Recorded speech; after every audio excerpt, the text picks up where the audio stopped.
जसं जसं गळा कमी होणार आहे तसं तसं इथून आत येणार आहे, इथून सुद्धा आत येणार आहे. आणि जसा जसा गळा कमी कमी म्हणजे 6-7 असा वर चढत जाणार आहे तसं हे तिरकस होणार आहे. ही ऍडजस्टमेंट तुम्हाला अशी करून घ्यायची आहे.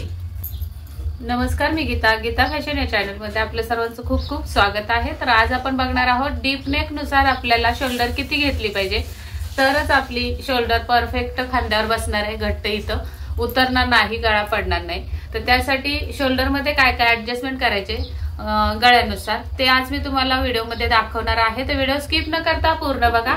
आवडला तर लाईक करायला विसरू नका आणि कमेंट नक्की करा व्हिडिओ तुम्हाला कसा वाटला ते. चला तर मग वेळ न लावता व्हिडिओला सुरुवात करूयात.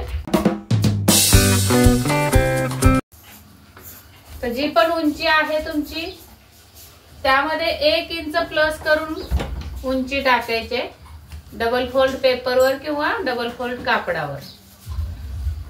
इथे शोल्डर टाकायचे आणि इथे टाकायचे कंबर. तुमची जर उंची 13 असेल तर 14 वर खून करायचे, इथून इथपर्यंत 14 असे. आणि इथे शोल्डर, इथं कंबर. कमरेचं माप काय असेल ते आपण 30 धरून चालूया. 30चा चौथा भाग 7.5, त्यामध्ये 1 इंच टक्स आणि 1.5 इंच शिलाई मार्जिन. आता डीप नेक साठी आपल्याला इथून खाली 5.5 वर खून करून घ्यायची असते मुंड्याच्या लाईन साठी. आणि इथे तुम्हाला जी तुमची बस्ट असेल, चेस्ट असेल, त्याचं माप टाकायचंय चौथा भाग. तर आता इथे कमरेचं माप असणार आहे, इथे चेस्टचं माप असणार आहे, इथं शोल्डरचं माप असणार आहे. आता एक आपण माप घेऊया शोल्डरचं 14 इंच आणि इथे घेऊया अप्पर चेस्ट 36 इंच. इथं 30च्या मापाने ही आपण माप टाकलेली आहेत.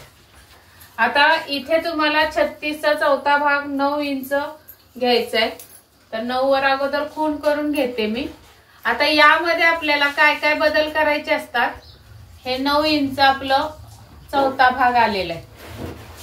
इथे सुद्धा ऍडजस्टमेंट करायची असते, गळा जसा जसा खोल होईल तसा. आणि शोल्डर मध्ये पण ऍडजस्टमेंट करायची असते. तर शोल्डर पूर्वीची घेऊयात अगोदर. जी 14 आहे त्याच्या निम्मे 7, तर 7 वर खून करून घेते अशी मोठी. 7 इंच इथं आलेलं आहे. आता आपल्याला तुम्हाला जर गळा 12 इंचाचा पाहिजे, खूप मोठा खोल 12 इंचाचा गळा पाहिजे, तर या शोल्डर मधून तुम्हाला किती कमी केले पाहिजे तरच तुमचा गळा अजिबात उतरणार नाही किंवा नाडी लावायची गरज लागणार नाही पाठीमाग. त्यासाठी आपल्याला परफेक्ट शोल्डर घेणं गरजेचं आहे. तर ती शोल्डर किती घ्यायची हे मी तुम्हाला दाखवते. तर हे आपले 7 इंच आलेले आहेत. इथून असा टेप लावते. 7 इंच आपल्याला हे आलेले. तर 7 मधून आपल्याला थोडस पुढे गेली रेघ ही 7 वर बरोबर खून करते. इथं 7 इंच आलेलं आहे. तर 7 मधून आपल्याला 12 इंच गळ्यासाठी 2.5 इंच कमी करून घ्यायचे. 2.5 इंच हा असणार आहे आपला 12 इंच गळा. आणि शोल्डर आपली असणार आहे 14 इंच. 12 इंच गळ्यासाठी आपल्याला शोल्डर मधून 2.5 इंच कमी करायचे, म्हणजे साधारण इथे गळा आला तो. आणि मग या साईडला आपल्याला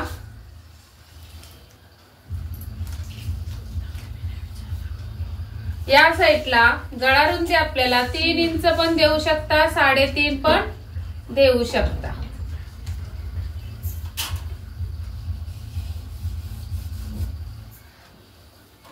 आता हे 12 इंच गळ्यासाठी उंची टाकून घेतली, शोल्डर ऍडजस्ट करून घेतली.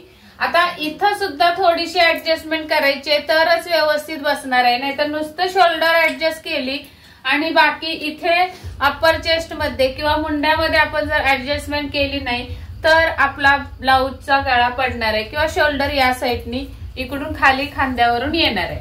तर काय ऍडजस्टमेंट करायची, तर या चौथ्या भागातून जो पण तुमचा चौथा भाग आलाय चेस्टचा त्याच्यातून तुम्हाला 1/2 इंच वजा करायचे. किती? अर्धा इंच वजा करायचे आणि मग इथून पुढे तुम्हाला 1.5 इंच शिलाई मार्जिन द्यायचं आहे. आता छोटस करते, इथं 12 टाकते, 12 इंच गळ्यासाठी. आणि मग इथून पुढे तुम्हाला 1.5 इंच शिलाई मार्जिन द्यायचं आहे. इथं 1.5 इंच शिलाई मार्जिन.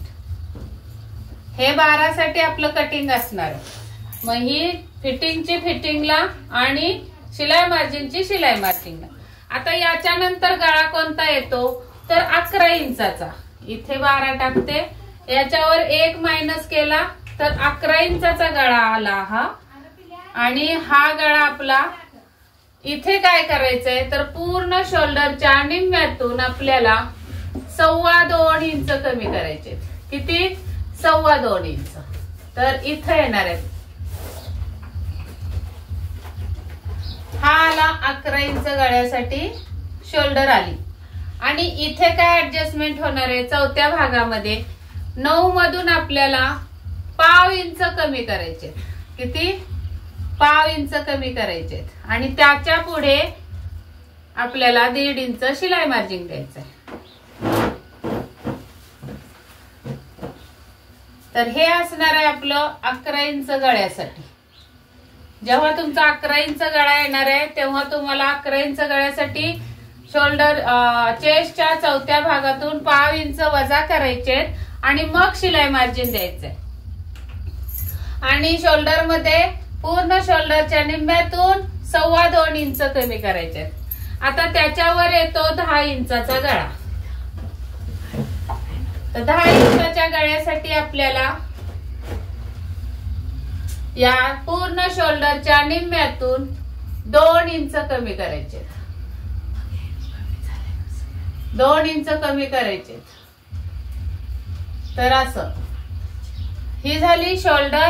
आणि इथे आपल्याला काय करायचंय अप्पर चेस्ट मध्ये जेवढा पण तुमचा चौथा भाग आलेला आहे तोच राहणार आहे, म्हणजे हा. आणि मग याच्या पुढे आपल्याला 1.5 इंच शिलाई मार्जिन द्यायचंय.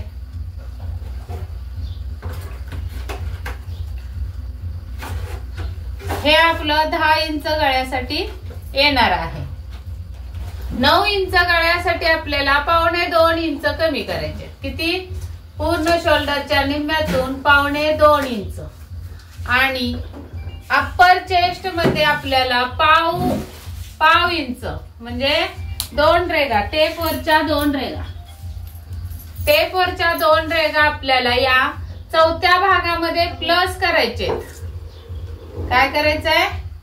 प्लस करायचे. म्हणजे छातीचा चौथा भाग अधिक 0.5 इंच. आणि मग त्याच्या पुढे आपल्याला 1.5 इंच शिलाई मार्जिन द्यायचंय. हे 9 इंच गळ्यासाठी ऍडजस्टमेंट झाली. नंतर 8 इंच गळा. 9 इंचाचा गळा टाकून घेऊयात. आता 8 इंच गळा.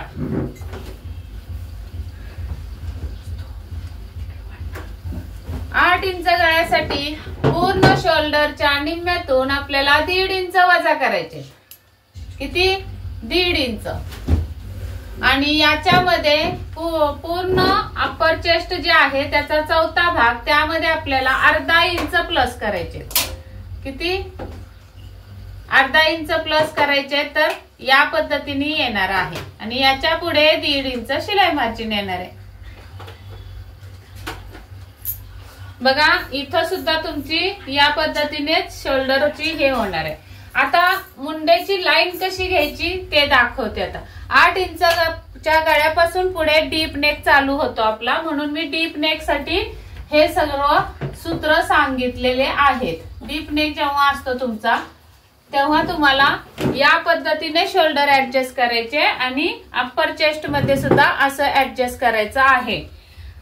नंतर आपल्याला आता या शोल्डर पासून इथे मुंड्याकडे आपल्याला रेघ ही कशी घ्यायची तर पहिली 12 इंचाची जी खूण आली आहे तर ती 4.5 वर आलेली.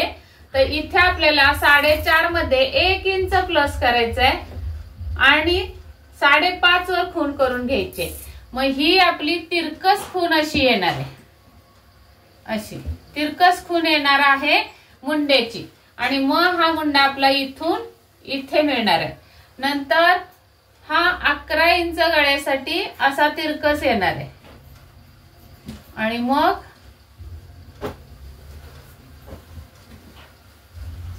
इथे मिळणार, नंतर इथे मिळणार. अशा पद्धतीने तुमची ही शोल्डरची मुंडेची सुद्धा लाईन अशी जाणार आहे.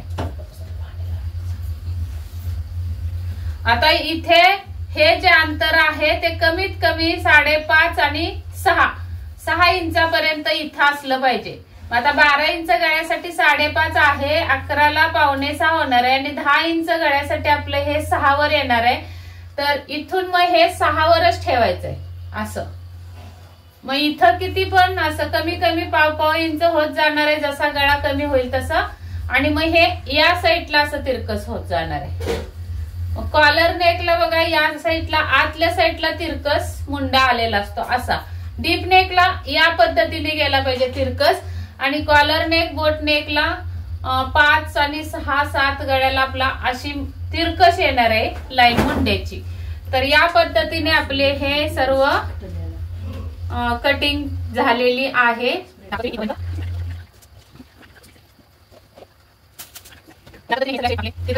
जसं जसं गळा कमी होणार आहे तसं तसं इथून आत येणार आहे, इथून सुद्धा आत येणार आहे. आणि जसा जसा गळा कमी कमी म्हणजे 6 7 असा वर चढत जाणार आहे तसं हे तिरकस होणार आहे. ही ऍडजस्टमेंट तुम्हाला अशी करून घ्यायची आहे. इथे 7चा गळा, इथे 6चा, इथे 5चा, या पद्धतीने हे गळे चढणार आहेत. तर अशा पद्धतीने तुम्ही शोल्डर कमी करा. आणि छोटा गळा असेल तर त्याच पद्धतीने सूत्र घ्या. म्हणजे की लक्षात ठेवण्यासाठी एक मध्य गळ्याचा सांगते, तो म्हणजे 10 इंचाचा गळा. तो आपला बेसिक म्हणजे प्रत्येक ताईला आपल्या 10 इंचाचा गळा आवडतो. तर 10 इंच गळ्याचा तुम्ही फॉर्म्युला लक्षात ठेवा. पूर्ण शोल्डर मधून म्हणजे 14 घेतली आपण तर त्याच्यातून वजा भागिले 2 करायचे तर येतात 7 इंच. त्याच्यातून वजा 2 इंच करायचे तर येणार आहे 5 इंचाची शोल्डर. आता इथे 14.5 शोल्डर असेल तर 14.5चे निम्मे म्हणजे 2 ने भागितले तर 7.25 येणार आहे. आणि त्याच्यातून 2 इंच वजा केले तर 5.25 येणार आहे. अशा पद्धतीने तुम्ही तुमची शोल्डर किती आहे बघा त्याचा निम्मा करा आणि 10 इंच गळ्यासाठी 2 इंच वजा करा. ही पद्धत तुम्ही वापरली तर तुमचा गळा अजिबात उतरणार नाही, शोल्डर अजिबात उतरणार नाही. आणि त्याच पद्धतीने जसं 10 इंच गळ्याला इथे मी सांगितलं 10 इंच गळ्याला अप्पर चेस्टचा 4था भाग जेवढा आहे तेवढाच ठेवायचा आहे. त्याच्या पुढे 1.5 इंच शिलाई मार्जिन द्यायचंय. आणि इथे कमरेमध्ये काही बदल नाही, सगळे कटिंग कमरेची सेम असते. मग तुमचा 1 इंचाचा गळा असू द्या किंवा 12 इंचाचा गळा असू द्या, कमरेमध्ये काहीच बदल नाही, फक्त अप्पर चेस्ट मध्ये शोल्डर मध्ये तुमचा बदल होणार आहे. तर चला, हा व्हिडिओ आवडला असेल तर लाईक करायला विसरू नका. भेटूयात पुढच्या व्हिडिओमध्ये. तोपर्यंत स्वस्त राहा, मस्त राहा, काळजी घ्या. व्हिडिओ पूर्ण बघितल्याबद्दल धन्यवाद.